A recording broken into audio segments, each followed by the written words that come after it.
Hey everybody. All right, looks like we got audio. Good stuff. Good stuff. Looks like we got video. Thank you guys for joining me again. I'm very, very happy to be here. These have become very, very fun, and I really love doing them. And so thank you guys for joining me. And Allison should be here shortly. But real quick before we get started, how you guys been doing this week? Everybody good? Let me know. This is meant to be an interactive session, and you can always, people can go back and watch it later, obviously, but you guys are here with us in the chat live, so if you have any questions, if you have any comments, hey Sean, is that you? If you have any questions or comments, then feel free to ask in the Twitch chat. And I will also be watching the YouTube stream chat as well. So if you have anything you want to ask, anything you want to comment on, feel free. And I am an open book tonight, at least for the next hour or so. So without further ado, Sean, I don't know if you've ever been in one of these before, but you're going to enjoy this because, well, I just know you will. So this is Lying to Yourself. A little bit before we start the song, kind of give you a little backstory on the song. We started writing the Rapture EP. I believe this was the 4th song we wrote for the Rapture EP. And at first, it wasn't. I mean, I always thought the song was cool, even in the demo stage. But it became one of my favorite songs that I've ever written, or that we've ever written as a group. But kind of how I came up with the idea is the song, as you see up here, is you may not be able to see that. It is 86 beats per minute is the speed of the song, which is a lot slower than we normally play. And the reason I wrote this riff in 86 beats per minute is because there was a Bad Wolf song that came out about the same time I was writing this song. It was Remember When is the Bad Wolf song, and I really, really, really love that song, and I said, I would really like the groove of that song, and that song was 86 BPM, so I opened up Pro Tools, as you see right here, and I put the speed at 86 and just started writing stuff, and I came up with that opening riff, and that clean verse, that real spooky sounding clean verse, very quickly. And the original chorus we had was very lackluster as far as the guitar goes. And when I program drums in the demo writing stages, it's always just very, very, very basic.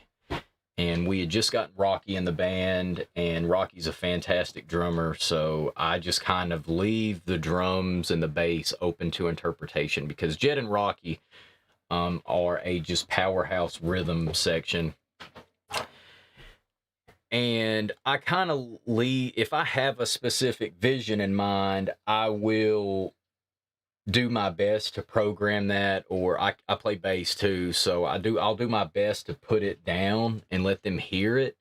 But with this song, the only thing I really had in mind was like, for that, I want just to come in slamming, kick you in the dick first thing with this opening riff, and I want the verse to be real spooky and ambient and have like a bass and drum groove with it. And Dave Cal, our producer, he actually wrote the groove part in the verse in the pre-production stage, and then him and Jed kind of refined it together, and it became what it is now. So that's kind of the story of that. As far as the chorus goes, the chorus was super, super basic. As far as guitar goes, it was very boring, and Dave had me add some extra. There's like a really, really long stretch for the first chord, and then it slides down, and then there's another stretch. And Dave helped me kind of refine that. He actually came up with it, kind of helped me refine it, and it made the chorus. It gave the chorus this tension and release thing. So yeah, that's kind of just the down and dirty of the origin of the song "Lying to Yourself," and the lyrics Allison and Dave came up with. I think Allison had a good bit of it in the demo stage, and she and Dave refined it from there.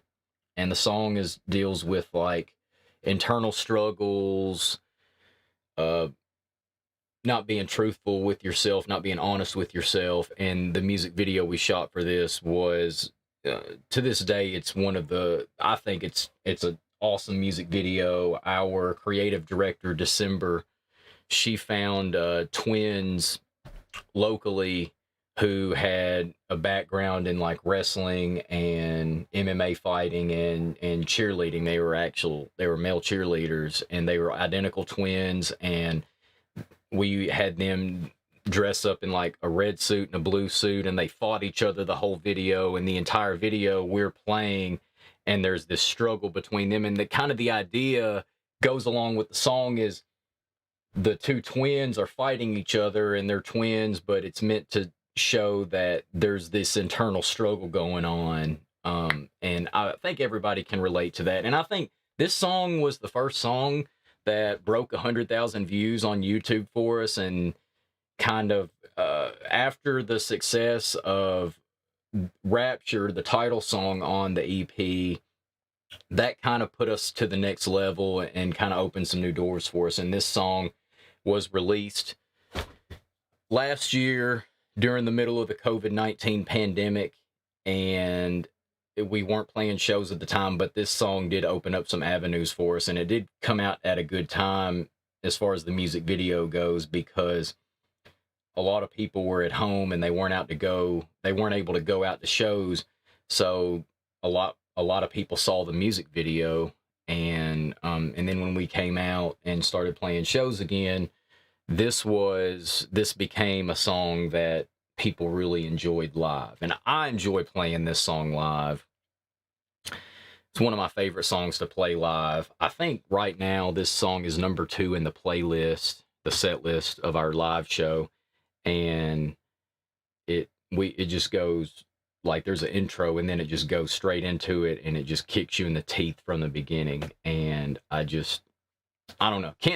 I can't say much more about it. I mean, you guys have probably heard it and have your opinions on it already. So without further ado, let's just play it from the beginning. You guys know the drill. And start from the beginning, play the song all the way through, and then we're going to go back section by section and kind of dissect it and really figure out what these instruments are doing to interact with one another. Let's figure out what makes this song hit so hard. And so there we go.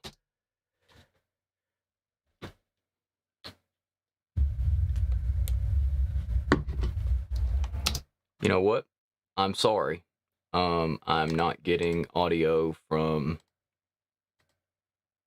I apologize. I'm not getting audio from my DAW currently. Let me fix this real quick. That's my bad. I feel like I kind of built up this big thing, and let me see. I kind of feel like I built this thing up, and I totally let you guys down. And I apologize, but it happens. Here we go. This thing changes every time I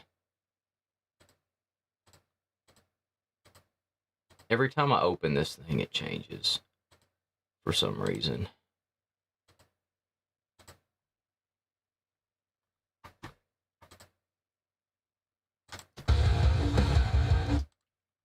Why is it not working?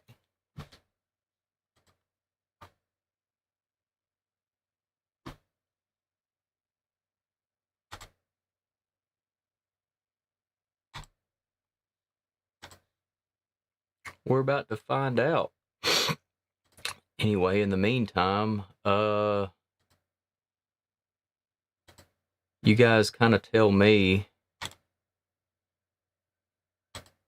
how your week has been going while I figure this thing out.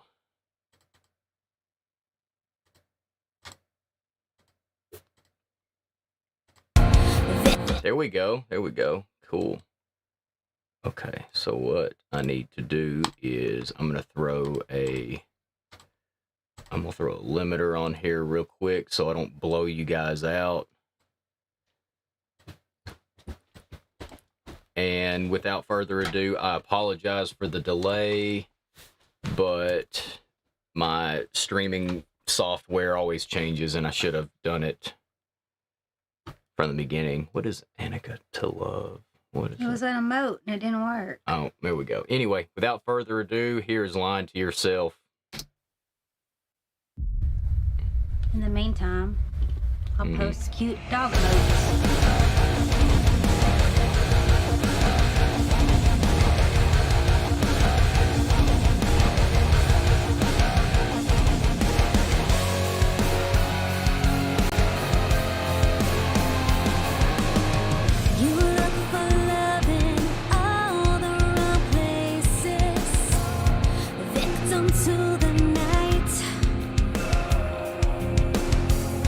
Search for a piece 'cause you're in pieces, wounded from the fight.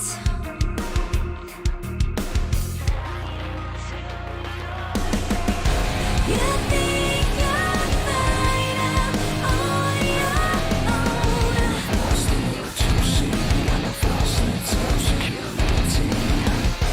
You lost in second making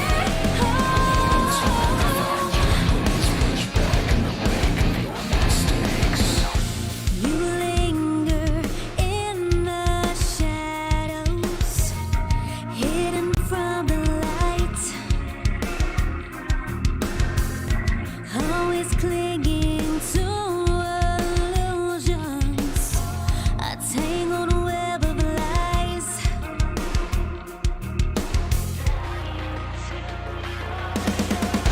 You think you're fine on your own.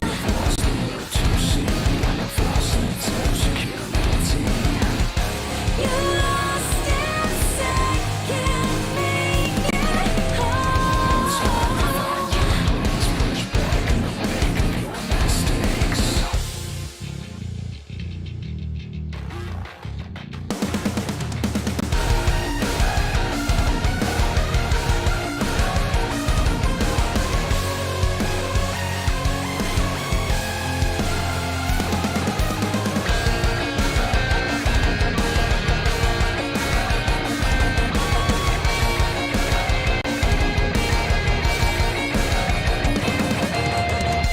You think you're fine on your own.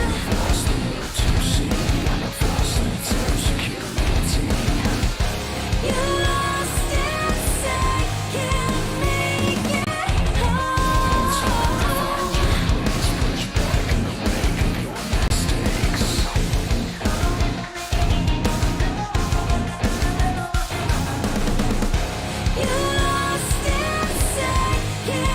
You lost in second making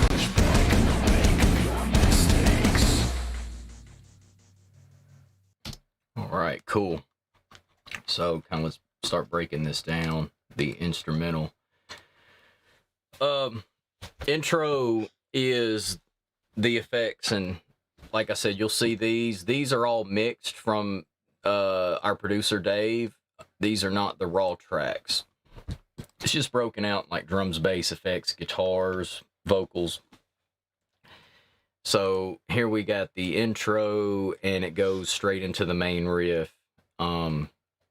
This was kind of like a swell impact thing that I programmed, and then when it goes into the main riff, it's this thing, this really cool kind of synthy thing that Dave programmed. So let's listen to that by itself, And again, this is like 5 or 6 different things printed down to one track. So there's a lot going on here. It's not just one thing.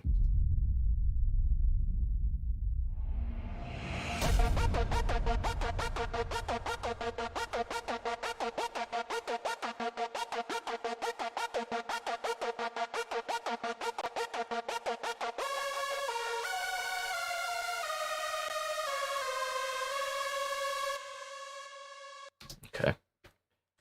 And drums, bass, and guitars are all playing the main riff together. So without the effects, this is what that sounds like.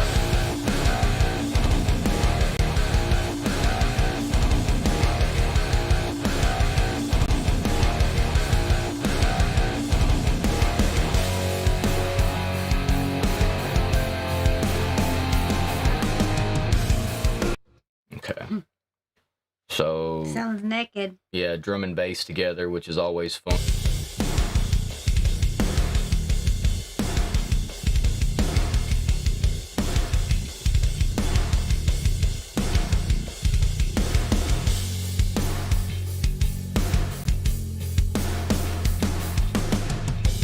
These drums were recorded at American Studios in Memphis, Tennessee, and the lovely Jason Gillespie engineered he was the engineer in charge of the drum tracking for this EP.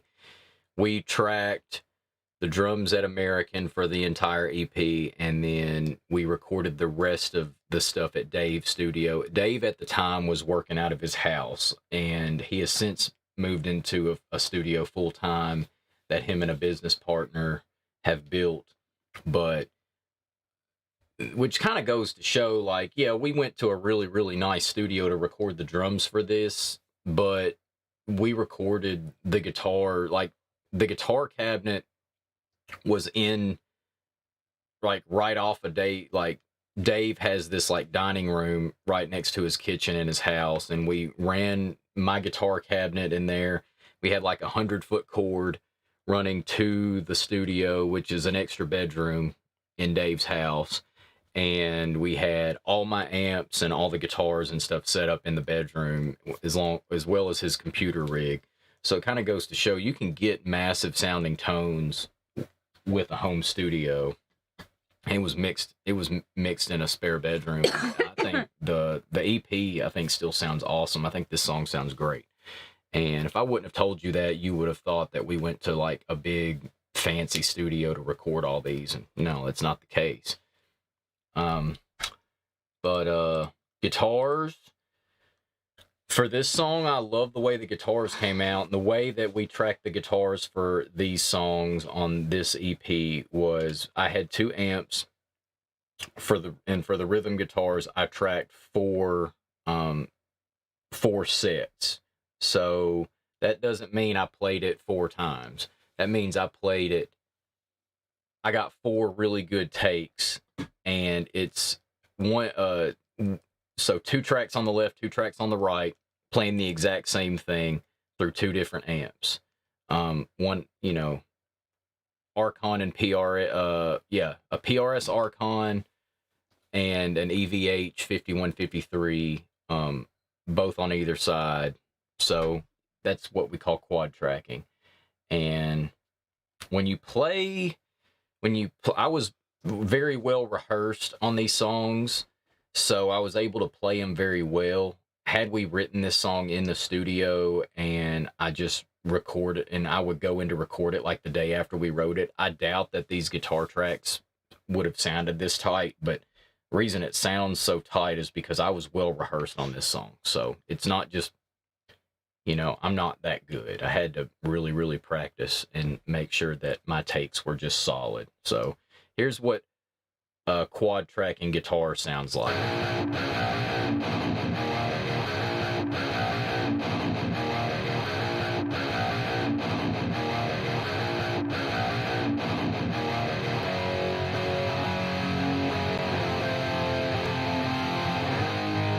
And you can hear that that's not perfectly chopped up to the grid. I mean, there's a little bit of guitar editing going on, but for the most part, I mean, that's just how it sounded when I played it. It sounds very human.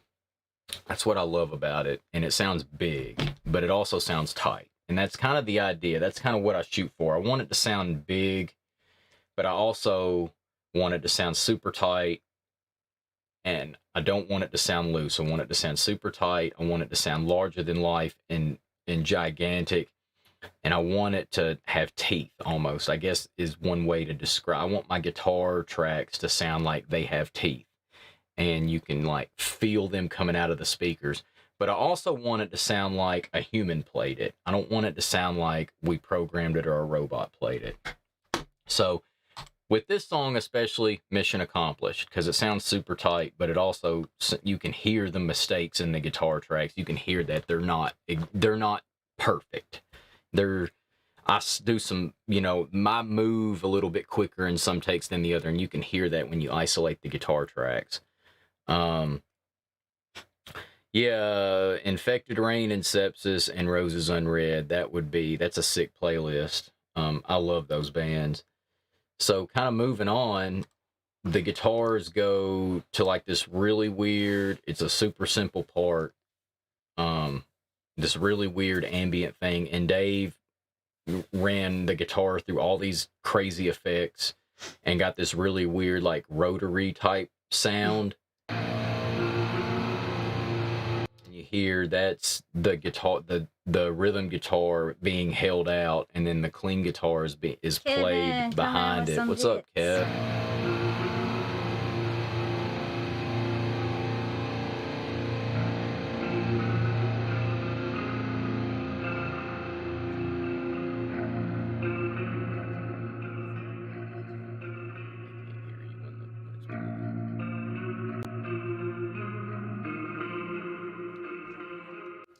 And I mean, like I said, man, you can tell, you see these tracks right here, you can tell that they're not, you probably can't see that because I'm in the way, but yeah, you can tell these guitar tracks, they're not perfect at all. You see, I'm a little bit ahead I'm ahead on this one right here. You see this big part right here on the top part. I'm a little bit ahead here than I am down here. So, but it's cool. You see, I come in and I hit this note on time. Like the top portion here is the left track and the bottom portion is the right track. You can see I hit the left a little bit earlier and I was a little bit late on the right. But I mean, it's not in there's a left and a right guitar part being played, and the effects on each one are a little bit different, so it also makes it just kind of like when you listen on headphones, it kind of does this a little bit, goes in and out with the delays and the reverbs and the rotary and stuff like that. But the guitar is meant to be an effect.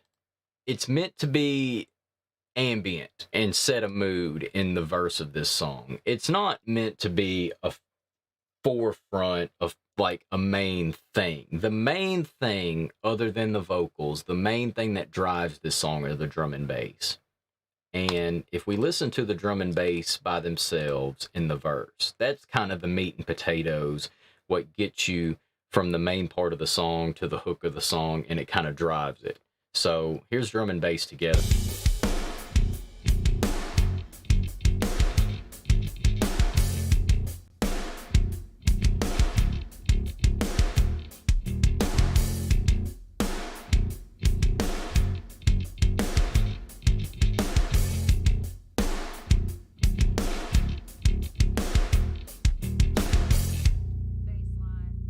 Drums are cool too. Yeah, Dave wrote that in the demo stage, and then him and Jed refined it together. So credit Dave and Jed, that's all them. Let's listen to the drums together.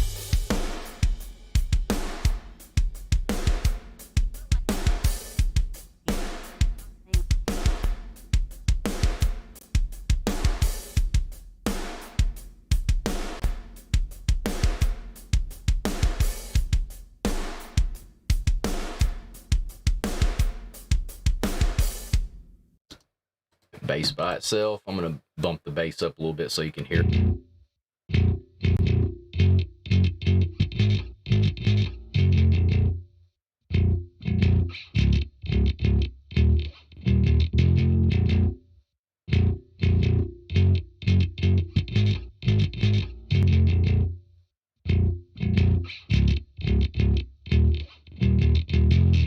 By itself, it just kind of sounds stupid. But when you put it with them drums, it's like changes it completely. But when you put the drum in, the drums by themselves are cool. The bass by itself is like, if like Jed had come in, if Jed had come in and just started playing that by himself and like, hey man, I'd be like, what the fuck is?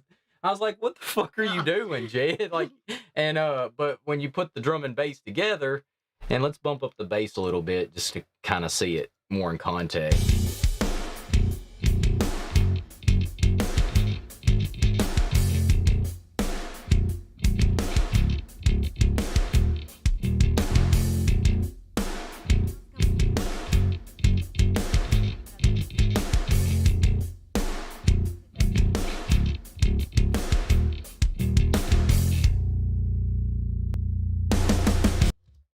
Okay. There's no synth or anything going on in the verse. It's the guitar is acting like a synth would. So everything together.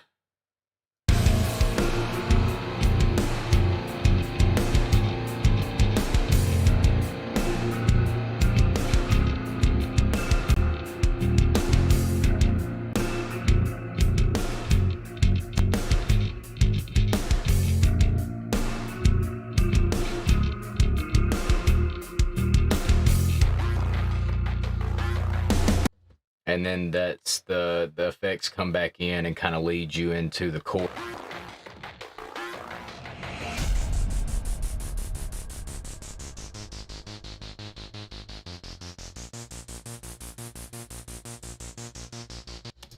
Also, remember that synth sound, because like we've gone over in the past song breakdowns, we use elements of a song to reference different songs of the same EP, but we also use the same parts at different parts of the song, so the listener kind of feels even if it's the first time hearing it, the listener still feels a little bit of familiarity with it. So listen to this synth part right here, because it appears later on in the song, and you'll see that.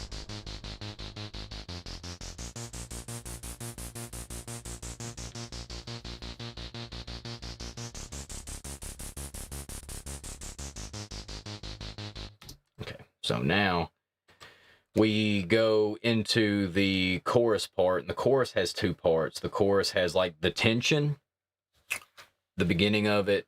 The first half of the chorus is like the tension part, and then the second part is like the main riff again, which was played in the intro, and that's what we would call the release, I guess, is the best term for it. So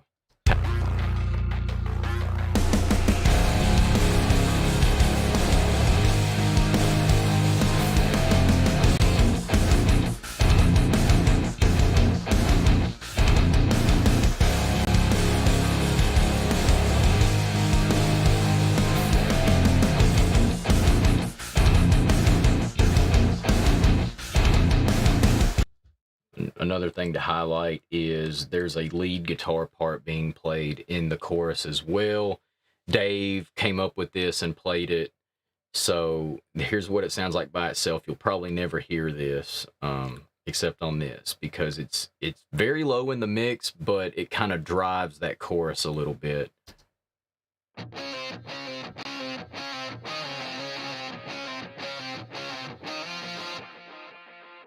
So it's really, really cool part. And once we add that into the chorus part,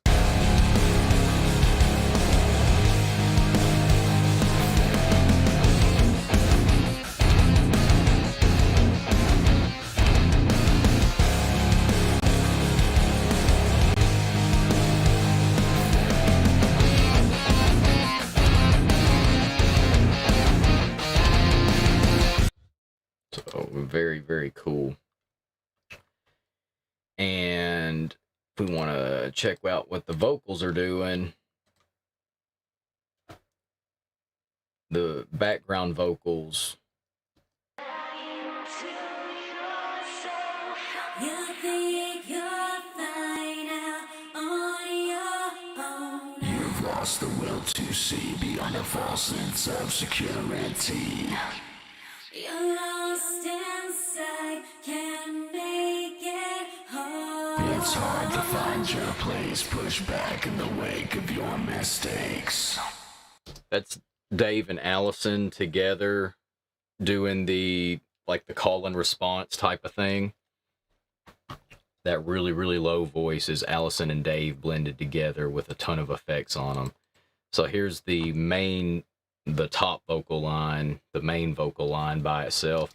You think you're fine out on your own.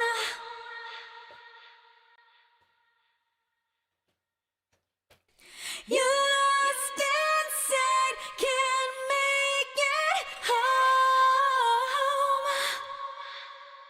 All right, so if we play those two together,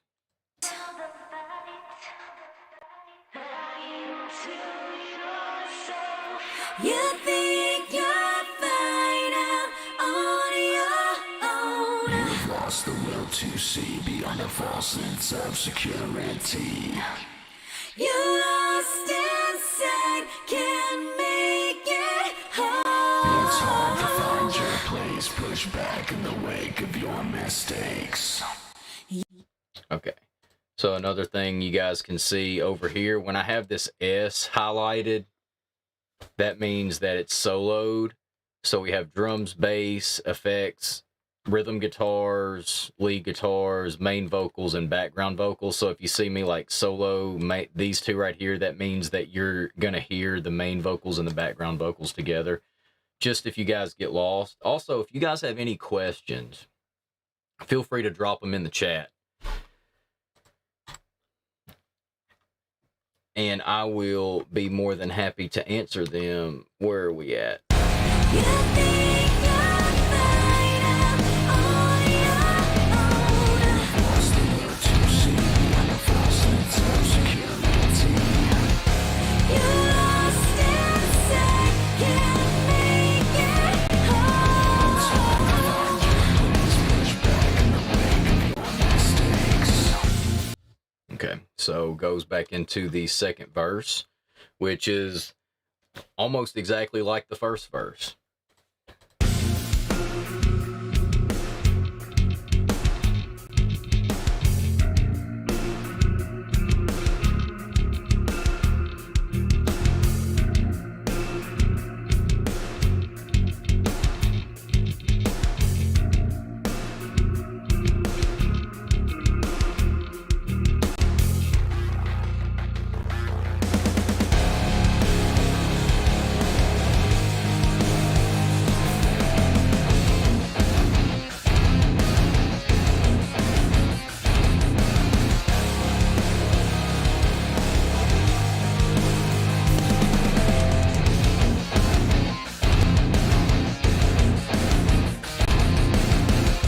So first verse, first chorus, second verse, second chorus are all pretty much the exact same thing. Answer JD's question.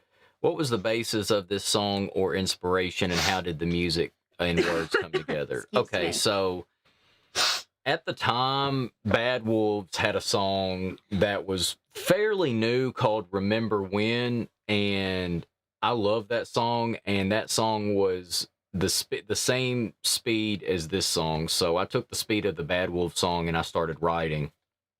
And in the demo stage, the writing stage of this song, I wrote the main riff and the really creepy guitar part in the verse and kind of sort of part of the chorus. And that's really the only thing we went to the studio with. And our producer, Dave, kind of helped us refine it from there. And Allison and Dave kind of wrote the lyrics about internal struggles and kind of having a fight, a battle within yourself, and the music video visualizes that perfectly, I think, with the two twins fighting each other. And it's, yeah, the basis of the song is you're lying to yourself, you're having an internal struggle, and you're not being honest with yourself about whatever the struggle, the conflict is. So, yeah. And I just wanted, I mean, other than that, I just wanted to write something that was just heavy and just drove you right off the bat, came in with just swinging for the fences. You know, we want to hit the home run right as soon as we get up to bat. And that was just kind of the inspiration for the song, and everything just kind of fell together. This song was a very easy song to come together. It was like once that main riff was written, everything else kind of came together pretty quick.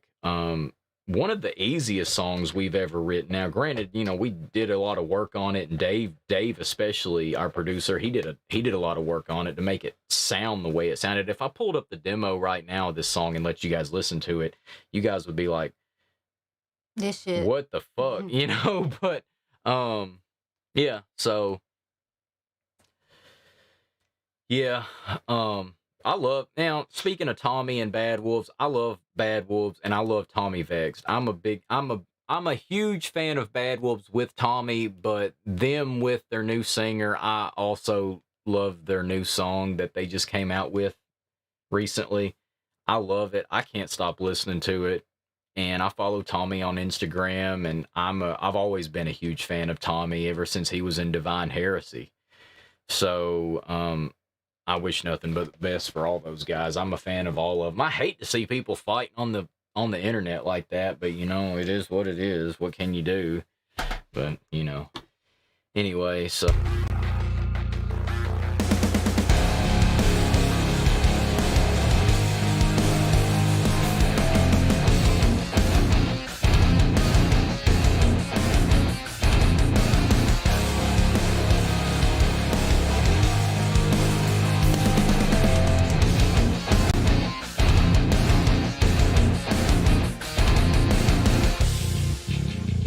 and then we go into like the bridge section, which that main riff, that da-na-na, da-na-na-na, that thing is, I don't know how many times we play it in this song, but it's a lot. And that's the bridge too. And it's one of those riffs that I don't think ever really gets old. It's just cool every time you hear it. Sometimes you write a cool riff, but after you play it 2 or 3 times in the same song, you're like, man, we kind of need to change it up a little bit. But we pretty much play it the exact same way every time in every part of this song. And it's just one of those riffs that I never get tired of playing. So it's just cool. It's simple and it's cool, and it sounds awesome. It hits hard. So leading out of the second chorus into the bridge section, we have Jed playing the bass, leading us in there. And I've got the bass bumped up so you can hear it a little bit better. But we'll kind of transition into that. And the synth has a very prominent role in driving the bridge part. So let's listen to that.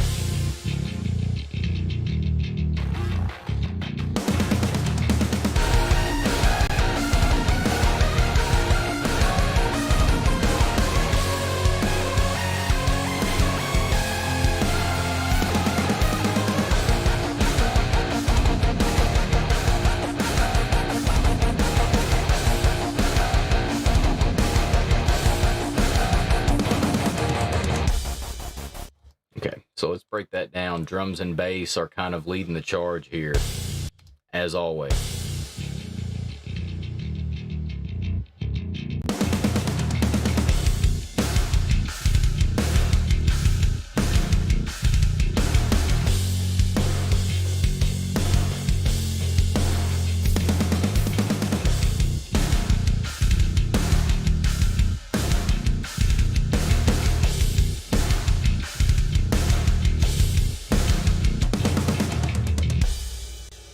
Ooh, I just heard an edit. Did you guys?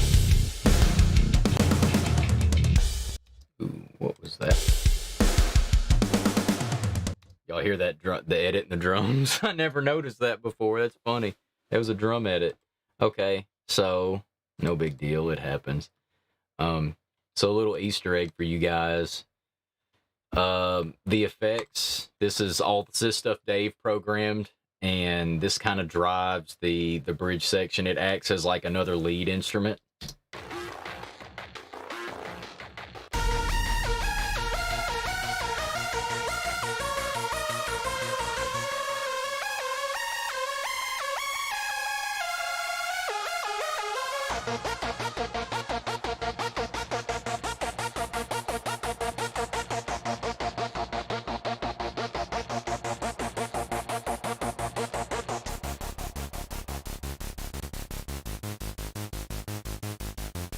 Okay, so you hear that transition part right here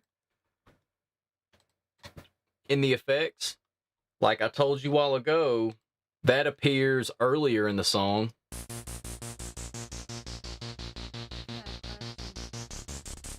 And then, so you got that. I'll get to your question in a second. It's like, it's played a little bit different, but it's same sound. And then in the intro, we have, which also is played in the bridge. Okay, we got a question. When you do guitar melodies, are you still using the same 2 amp combinations? Or so for this entire thing, we used the EVH 5153 and the Paul Reed Smith Archon amps. Those 2 are kind of like my go-tos. Those are my 2 favorite amps. 2 of my favorite amps, I should say. The Archon is my favorite amp of all time, and the 5153 sounds awesome blended with it. We use those for all the rhythm tracks, all the dirty guitar tracks on this entire EP. For Leave a Light On, which is the song we just put out earlier this year, off the next album cycle, Leave a Light On, we also used the same amp combination, and we used a Diesel for cleans. On the Rapture EP, I think for this song we used the 5153 clean channel, and we just ran it clean straight into the cab with a SM57, a Shure SM57 mic on the cab, and all the effects and stuff were printed in Pro Tools. So we did a very cool hybrid of digital and analog when we did this, and that's kind of another thing about the sound of Roses Unread, is it's not completely digital and it's not completely analog. And that's for every instrument. Like for the drums, we record real drums, and it has drum samples layered on top. For the bass, Jed plugs straight in. And on this, he plugged straight in, but he also had like a parallel line running to a Kemper. I had a Kemper at the time. So this is a Kemper and a direct input blended together. And Dave also used a Ampeg software simulator plug-in for the bass. And the guitars were all analog except the effects on the guitars. Like the lead guitars and the clean guitars have a like delay, reverb, and effects on them. Those were all done inside the software. And vocals, obviously, she recorded into a really nice microphone, into a really nice preamp, and then it was mixed inside the software. So that's, to me, that's part of like our sound, and I know a lot of bands do that nowadays, but I like to be both analog and digital. I think it's really cool to blend the 2 together, and I'm just a big fan of using like analog gear, but also mixing and creating effects and doing stuff digitally that we may not have we could not do with analog gear.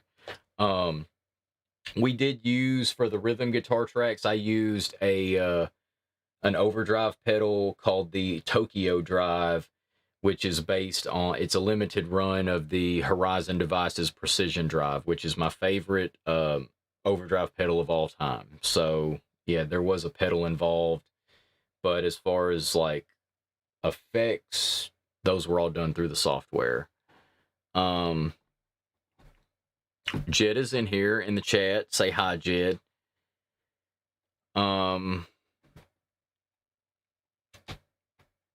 So yeah, some of the clean stuff was done through a Kemper. I know the clean guitar parts on The Ugly Truth were from the demo.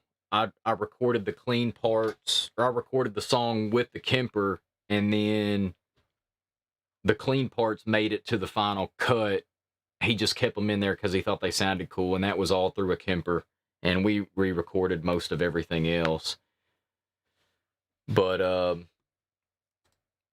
so yeah, those effects appear earlier in the song, as you've heard. That appears in twice earlier in the song, and that's just kind of our way of referencing similar sounds throughout the song to make the listener feel a little bit of familiarity with the song, even if it's their first time hearing it. Also, I don't really know if you would consider this a solo, but it's more like an interlude lead guitar part. I guess you could consider it a solo, but it's in here, and this was something I wrote in the demo stage, and I came to Dave and I was like, you kind of need to help me spice this up a little bit. And he's like, no, I think it's just cool the way it is. It doesn't need to be flashy or anything. And again, I'm not a flashy lead guitar player at all, but this is what the solo, I guess you want to call it the solo, this is what it sounds like by itself.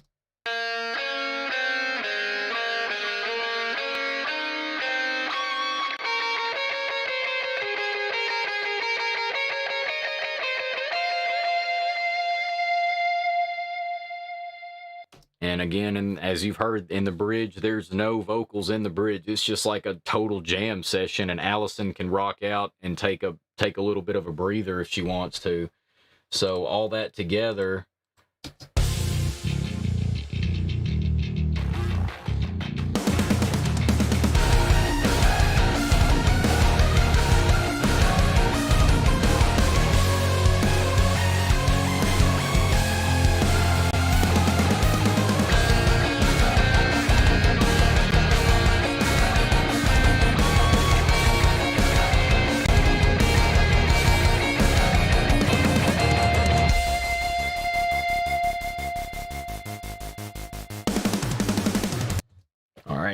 then we go into the last chorus, which is the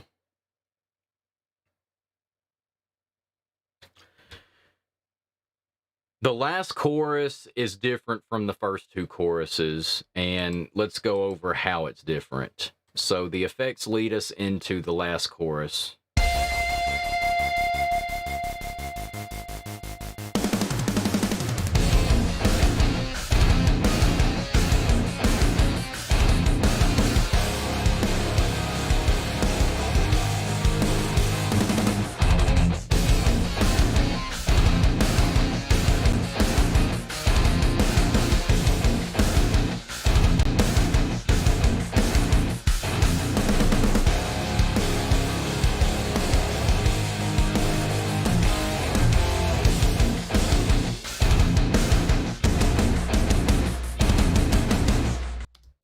Let's kind of break that down.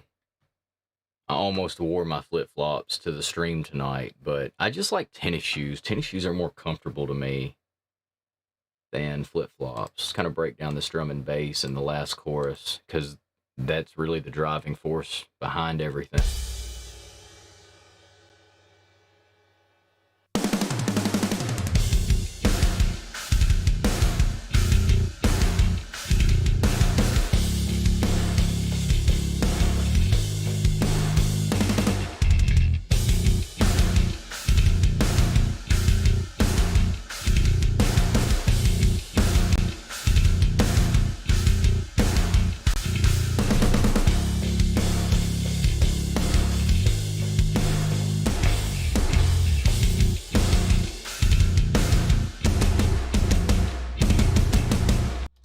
the bass turned up a little bit, and then we'll add the rhythm guitar to that and kind of just build it from the ground up.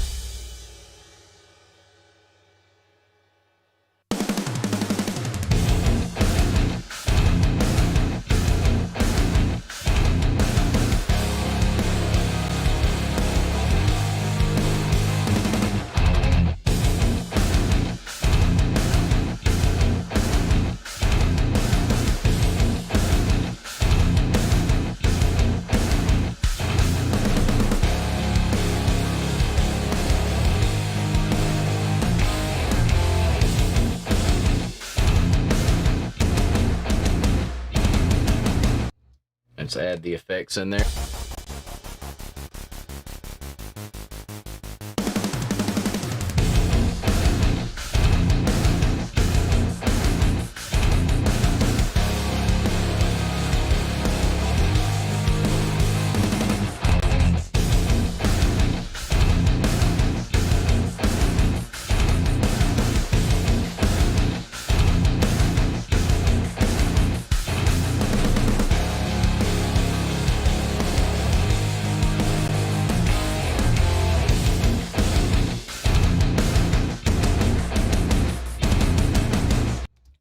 And we're going to add lead guitar in here as well before we break down the vocals.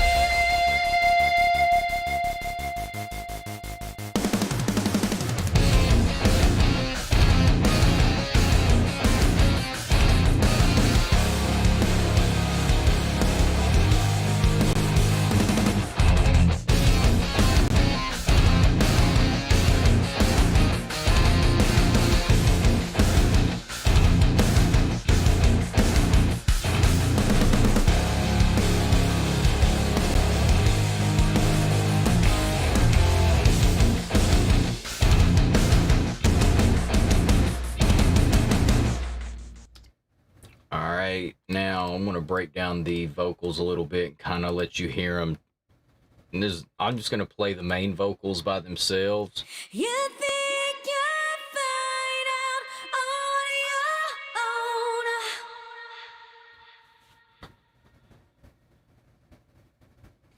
You lost inside, can't make it home.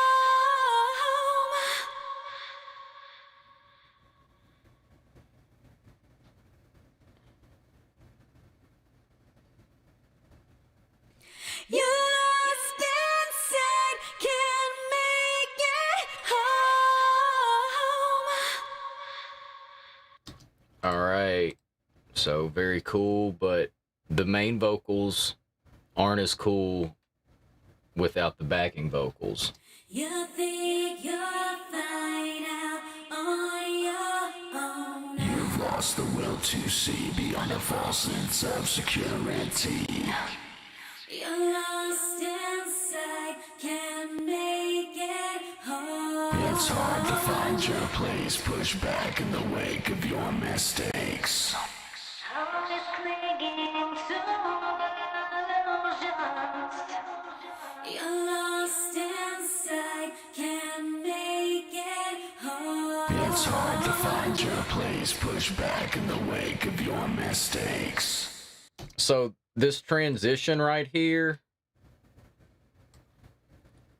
Dave took this part that appears in the verse Always clinging to illusions. that's in, let's see if we can find it in the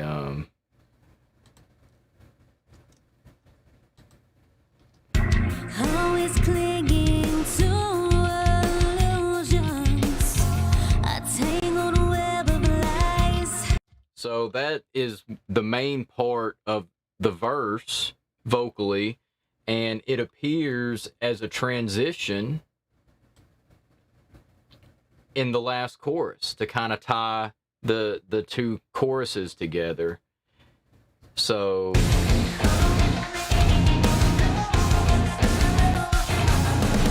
because we kind of extend that last chorus out a little bit, we kind of jam that main riff one more good time, extend it out, and Dave threw that vocal part in there and had Allison sing it again and threw a bunch of effects on it, because if you notice, it does sound a lot different.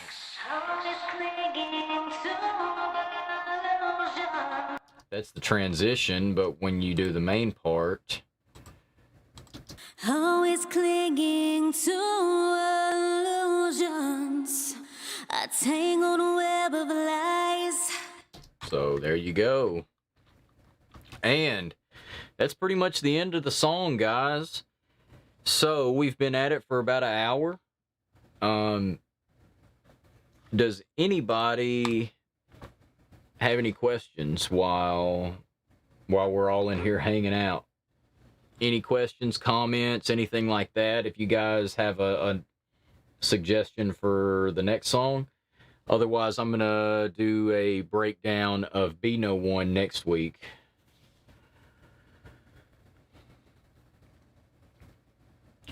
Yeah, so we actually had a really good attendance this week, so thank you guys for sharing and hanging out with us tonight. I always have a lot of fun. I'm gonna do these every week until I run out of files, basically. So I have a couple more songs off the Rapture EP, and then I can do the entire Vultures EP, and we'll have a new song out.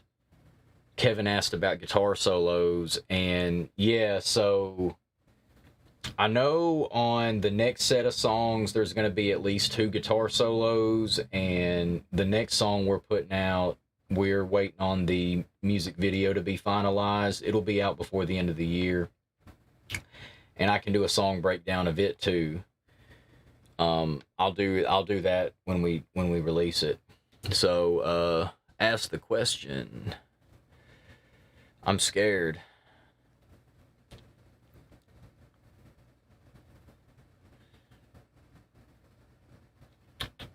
Yeah, Allison's gonna be twitching tomorrow night. She probably be playing Warcraft and hanging out, and I might pop in, just say hi.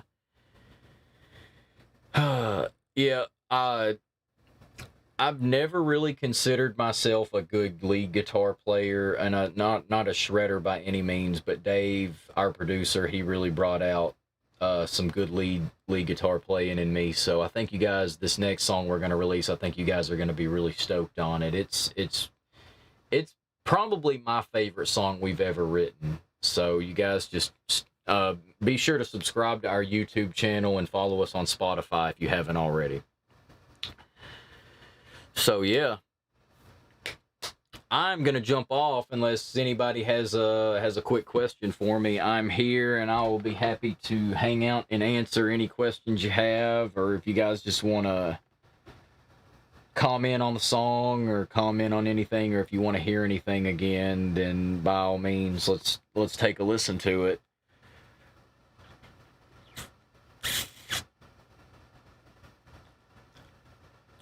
Yep. Cool.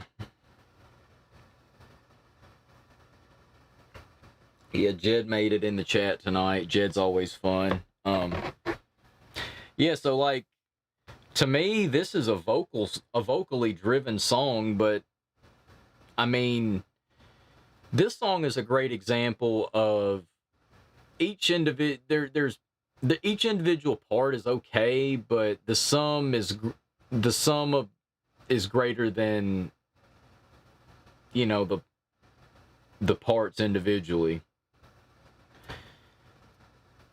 The whole thing together works together in a way, and I think all of our songs are like that, but this is the greatest example of that, I believe, because it's like we went through those bass tracks and those drum tracks earlier. I mean, they're good, but the way those drums and those bass parts really work together, kind of what drives the song, especially during those verses, and makes the song really hit hard.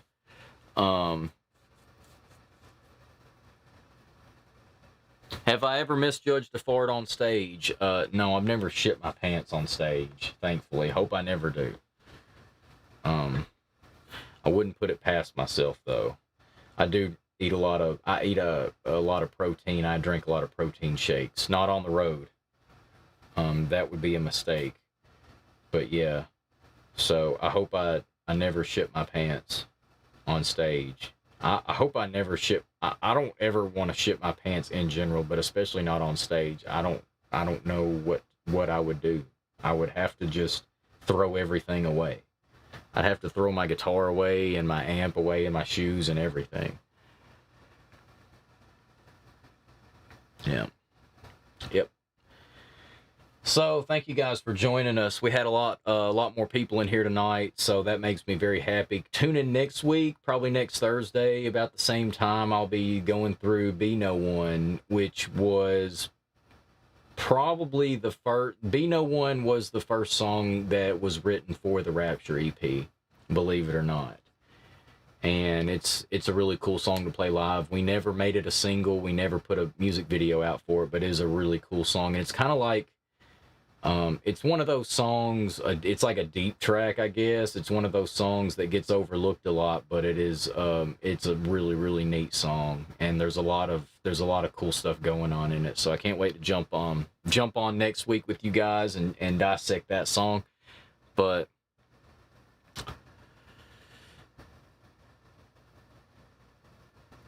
yeah. Anyway, I appreciate you guys. Thank you so much. I'm going to sign off for the night. Thanks again. Tune in tomorrow on Twitch. Allison will be on hanging out. I'll probably pop in for a little bit. And yeah, next week share this around and get some more people in here, and we can all hang out and make it a party. Thank you guys again for hanging out. I appreciate you.